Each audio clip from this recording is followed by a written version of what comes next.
Halo, assalamualaikum warahmatullahi wabarakatuh. Kembali lagi di channel saya ini.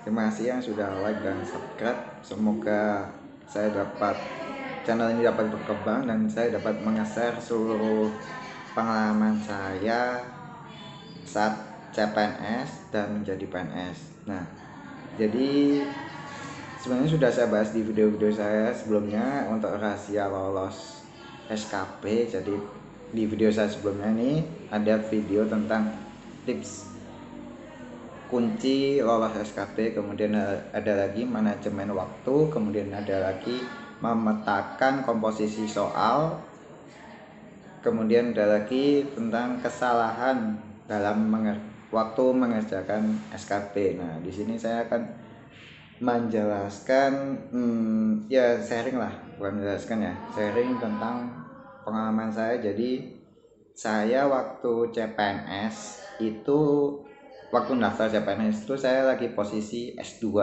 di Universitas Airlangga Surabaya. Nah, basically saya itu S1 kedokteran gigi dari Universitas Jember. Nah, waktu saya daftar itu saya lagi posisi S2.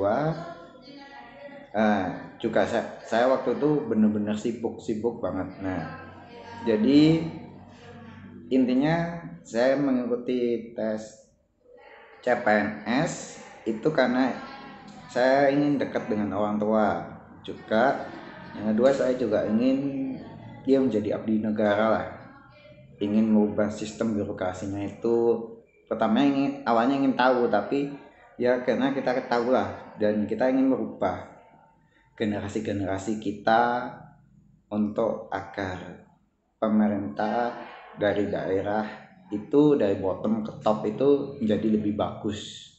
Karena kan ASN itu punya tugas, yaitu membuat kebijakan, pelaksana kebijakan, dan pengawas kebijakan. Nah, jadi kembali lagi, bagaimana, apa tujuan Anda menjadi CPNS atau ini. Nah, saya waktu itu saya peringkat 1 SKD, saya peringkat 1 SKB, kemudian saya peserta terbaik ketiga Latsar CPNS Angkatan 72 dari BPSDM Provinsi Jatim. Nah, ya kalau untuk tips dan triknya itu sebenarnya sudah ada di video saya, jadi simak videonya. Kalau di sini saya lebih membagi bagaimana kok bisa, ada juga yang tanya amalan apa yang dibaca. Nah, tetap ya, jadi kita setelah usaha yang keras juga harus diimbangi dengan doa. Dan juga mungkin kalau bagi yang beragama muslim mungkin ada membaca surat Al-Quran apa gitu lah. Nah, kalau saya waktu itu saya membaca surat Yasin setiap hari. Jadi setiap hari itu harus saya membaca surat Yasin. Tapi itu tergantung juga, kadang juga saya tambahin surat Al-Mulk. Nah, sebenarnya jadi apa ya, kadang juga ada yang nggak ada yang nggak masuk logika, tapi itu juga sesuatu yang memang sebuah keajaiban. Jadi bagi Anda yang muslim, lebih juga taat pada inilah, apa ya, lebih religius lagi, lebih dekat dengan Tuhan. Karena pada dasarnya ini semua adalah nasib. Jadi Anda pintar aja juga nggak cukup, tapi karena ini nasib, jadi Anda yang awalnya sholatnya mungkin cuman sholat wajib biasa, nah tolong ditambahi, entah itu sholat sunnah, puasa Senin Kamis, mengaji setiap hari, nah sebagainya. Jadi ada pengalaman saya waktu latsar ini ya. Jadi waktu latsar itu saya satu kamar dengan dokter, anggap aja dokter Z ya, dokter Z.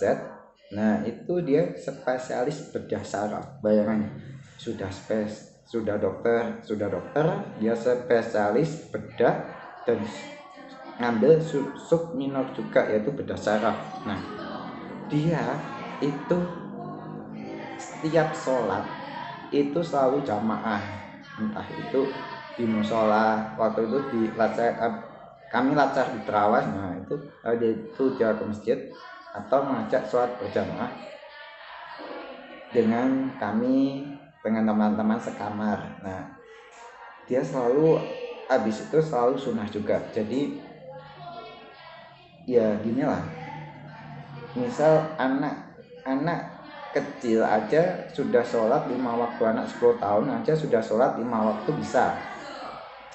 Nah kita banyak yang udah gede, permintaannya banyak, pengen ini pengen itu, sholatnya tetap 5 waktu saja kan juga aneh.